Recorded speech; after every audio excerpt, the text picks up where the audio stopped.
Halo semua, selamat datang di alur cerita film A4 Movie. Gimana kabar kalian hari ini? Semoga sehat selalu dan dimudahkan segala urusannya. Pada episode kali ini, Mimin mau ngebahas alur cerita film yang berjudul The Contractor yang dirilis pada tahun 2022. Singkatnya, film ini menceritakan seorang pasukan khusus Amerika yang berjuang melawan pemerintahnya sendiri. Ya udah, tanpa berlama-lama lagi, mari kita masuk ke filmnya. Semongko.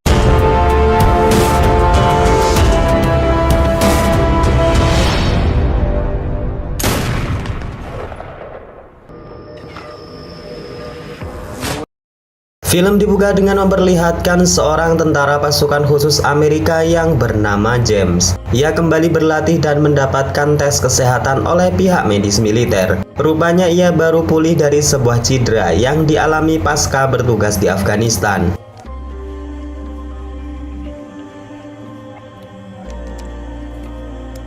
Scene selanjutnya memperlihatkan di mana James dipanggil oleh para petinggi militer.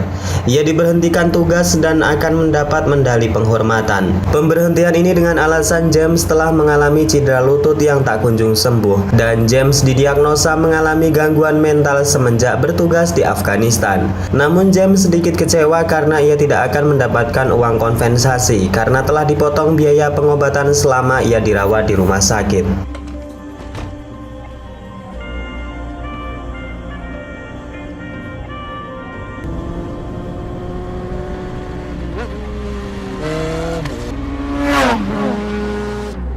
Sepulangnya di rumah, terlihat James mencurahkan segala keluh kesahnya kepada istri tercinta yang bernama Anna. James mengatakan jika sekarang ia sudah dinonaktifkan dari dunia militer dan tidak ada uang kompensasi untuk kehidupan mereka selanjutnya. Anna yang mendengarnya nampak menenangkan James dengan memeluknya dan mengatakan jika mereka akan membesarkan buah hati secara bersama-sama. Di malam harinya terlihat James sedang membenarkan atap rumahnya yang telah rusak. James dipanggil oleh Anna dan mengatakan jika temannya yang bernama Mason telah dikabarkan bunuh diri. Rupanya Mason adalah satu rekannya yang senasib sama, diberhentikan dari militer dan tidak mendapatkan uang kompensasi. Diketahui Mason mengalami trauma perang ditambah putus asa setelah pemerintah tidak memberikan jaminan penghidupan untuk keluarganya. Di pagi harinya terlihat James mendatangi pemakaman Mason. Ia terlihat merenung dan membayangkan bagaimana nasib keluarganya. Di tengah kegalauannya, James didatangi oleh seorang pria yang bernama Mike. Usut punya usut, Mike adalah sahabat James ketika dulu di satuan militer. Mike sepertinya tahu apa yang sedang dipikirkan oleh James. Oleh sebab itu ia mengundang James untuk makan malam di rumahnya. Singkat cerita, James pun pergi ke rumah Mike. Di sana nampak James telah akrab dengan istri dan juga anaknya. Mereka pun terlihat obrolan ringan dan bercanda tawa sembari menikmati hidangan makan malam. Selesai dengan makan malam, Mike dan James terlibat obrolan pribadi di sebuah ruangan. Di sana Mike menceritakan jika ia bernasib sama seperti James. Ia diberhentikan dari militer dan tidak mendapatkan dana kompensasi dari pemerintah. Walaupun begitu, Mike sedikit lebih beruntung karena ia telah bekerja lagi di sebuah perusahaan swasta. Mendengar hal itu, James tertarik dengan pekerjaan tersebut. Ia pun meminta membantunya karena saat ini ia sangat membutuhkan penghasilan.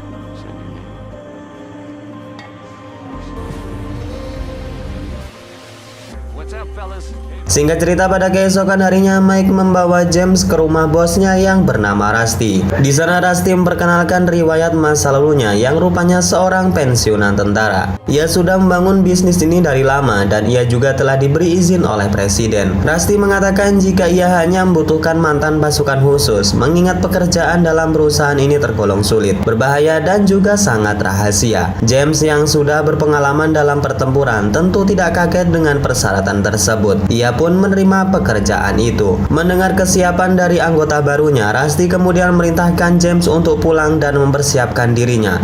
Karena dalam 2 minggu ke depan ia akan diperintahkan di Berlin untuk menjalani sebuah misi rahasia. Sepulangnya di rumah, James langsung menemui Anna dan mengatakan jika dirinya telah diterima sebagai pasukan tentara bayaran. Tugas pertamanya akan ditempatkan di Berlin dalam kurun waktu 2 minggu. Mengingat perekonomian mereka tengah dalam kondisi sulit, Anna pun mau tak mau mengizinkan suaminya. Scene selanjutnya kita akan diperlihatkan kota Berlin di mana James telah berada di sana. Di sebuah hotel yang telah disediakan oleh Rusty, seorang informan wanita yang bernama Katia menemui James. Ia menjelaskan tugas yang harus dilakukan oleh James. Katia memperlihatkan seorang profesor yang disinyalir telah bekerja sama dengan anggota teroris. Profesor tersebut bernama Salim. Misi James adalah sebagai mata-mata dan mencari di mana Salim tinggal. Setelah misi tersebut selesai, James akan ditunggu di sebuah tempat untuk diminta hasil investigasi. Pada mulanya James mengikuti kemana Salim pergi sampai di mana ia tahu tempat tinggalnya. Lalu setelahnya James mengikuti Salim yang terlihat sedang menemui seseorang. Setelah beberapa hari menjadi mata-mata, James diminta untuk menemui Katia di suatu tempat seperti yang telah mereka sepakati. Sesampainya di sana terlihat Mike dan beberapa anggota tentara bayaran tengah memeriksa hasil foto yang telah dikumpulkan oleh James. Mike menjelaskan jika Salim adalah seorang ilmuwan yang dikontrak oleh anggota teroris untuk membuat senjata bom. Diketahui lab mereka berada di sebuah tempat rahasia dan mereka diberikan misi untuk membunuh Salim dan mengambil data yang telah disembunyikan.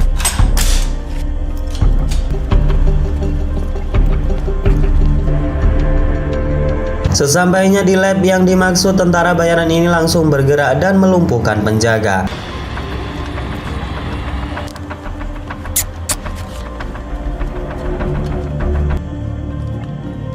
Mereka juga berhasil menangkap Salim dan mengambil data rahasia dari komputernya.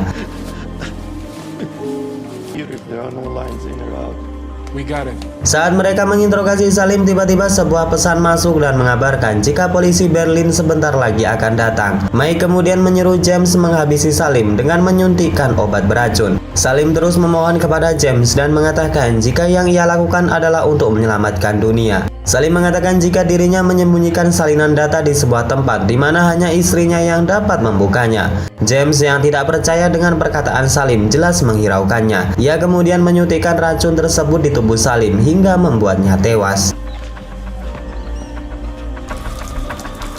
Berhasil melaksanakan tugas, para tentara bayaran ini lekas meninggalkan lab dengan keluar melalui lorong bawah tanah.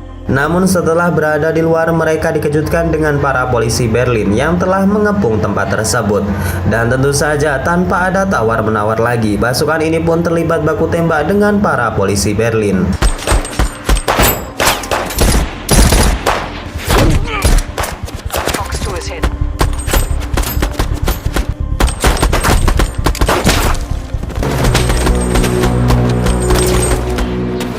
Karena kalah jumlah, Katia dan satu orang tentara bayaran tewas. Naasnya lagi, Mike yang tengah melakukan perlawanan harus tertembak di bagian kaki. Melihat temannya terluka, James pun kemudian menggendong Mike dan membawanya kabur memasuki lorong bawah tanah. Setelah dirasa aman, Mike yang melihat James kehilangan banyak darah kemudian mendonorkan darahnya sendiri. Namun naasnya setelah Mike pulih, kini giliran James yang kembali merasakan sakit di kakinya. Rupanya cedera yang dialami kembali kambuh dan membuatnya tak bisa berjalan. James yang tak ingin misi ini gagal kemudian menyuruh Mike pergi untuk meninggalkannya. Mike kemudian berjanji kepada James jika setelah mengantarkan data ini kepada Rusty, ia akan kembali dan mereka akan menjemput James di hotel yang semula.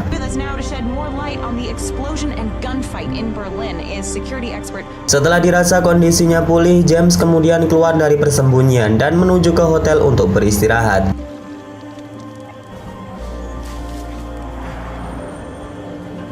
Sesampainya di hotel, James mendapatkan sebuah paspor baru dan sebuah pesan yang berasal dari Mike. Pesan tersebut bertuliskan jika mereka akan menjemput James di keesokan harinya. Namun setelah ditunggu sampai di keesokan harinya, James belum juga mendapatkan jemputan.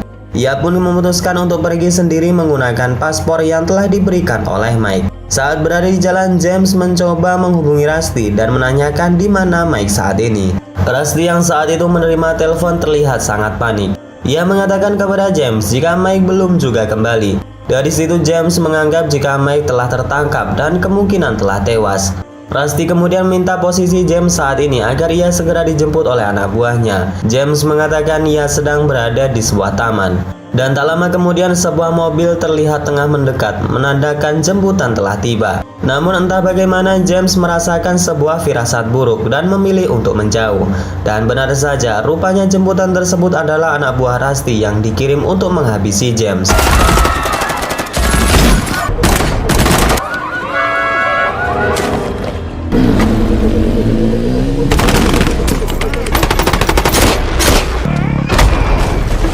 Di akhir pelarian, James memasuki sebuah terowongan pembuangan. Di sana James bersembunyi dan berhasil melumpuhkan seluruh anak buah Rusty.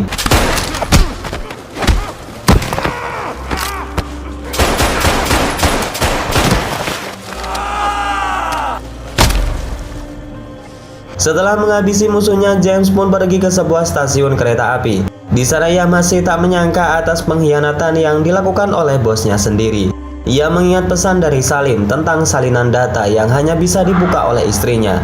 Ia pun bergegas ke rumah Salim untuk mencari data tersebut.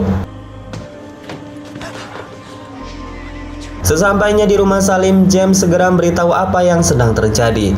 Istri Salim mengatakan jika salinan data tersebut disembunyikan di sebuah bank. Mereka pun bergegas ke bank yang dimaksud untuk mengambil data tersebut.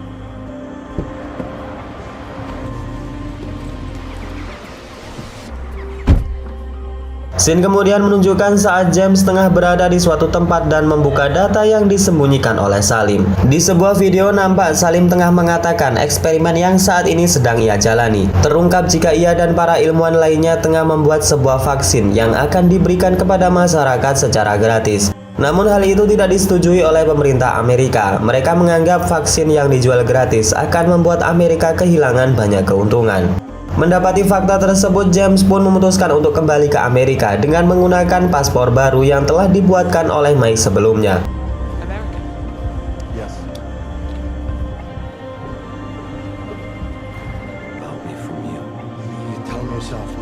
Sesampainya di Amerika, James kemudian mendatangi rumah Mike dengan maksud memberitahu kematiannya. Namun hal yang mengejutkan terjadi di mana James melihat Mike yang sedang bercanda gurau dengan anaknya. Dan terungkap ternyata jika Mike telah bekerja sama dengan Rusty.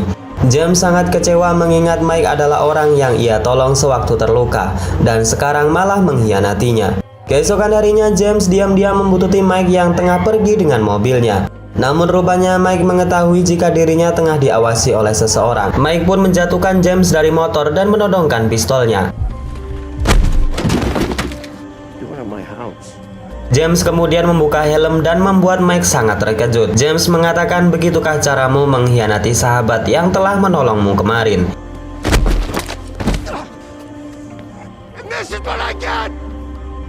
Mike kemudian mengatakan jika sebenarnya ia hendak menjemput James. Namun Rusty melarangnya dengan alasan James telah tewas.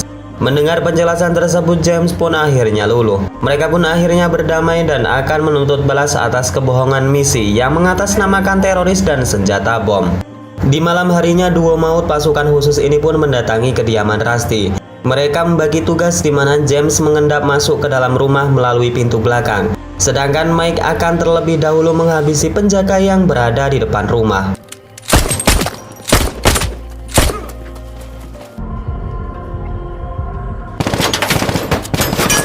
Baku tembak lumayan sengit, apalagi Rusty yang berada di dalam rumah menggunakan senjata sniper untuk membidik Mike. Di sana Mike dan Rusty terlibat duel tembak dan membuatnya sama-sama terluka.